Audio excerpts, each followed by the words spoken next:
ធនាគារប្រៃសណីកម្ពុជានិងក្រុមហ៊ុន IG អាណាចក្រថេកចុះកិច្ចព្រមព្រៀងភាពជាដៃគូយុទ្ធសាស្ត្រផ្នែកបច្ចេកវិទ្យាកាលពីថ្ងៃទី28 ខែឧសភាឆ្នាំ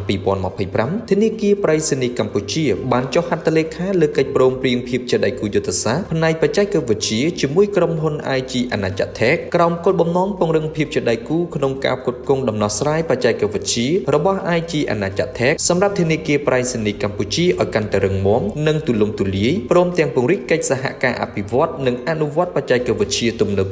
ស្របតាមទិសដៅយុទ្ធសាស្ត្រ Digital របស់ធនាគារប្រៃសណីកម្ពុជាក៏ដូចជារួមចំណែកអភិវឌ្ឍវិស័យហិរញ្ញវត្ថុនៅកម្ពុជាគូបញ្ជាក់ផងដែរថាក្រុមហ៊ុន IG អាណាចក្រថេកជាបណ្ដុំក្រុមហ៊ុនអភិវឌ្ឍដំឡើងនិងផ្ដល់សេវាគាំទ្រលើដំណោះស្រាយបច្ចេកវិទ្យាដោយមានវត្តមាននៅទូទាំងមហាអនុតំបន់មេគង្គជាមួយនឹងក្រុមហ៊ុនដំបូង Idealink Consulting ដែលបានបង្កើតឡើងនៅឆ្នាំ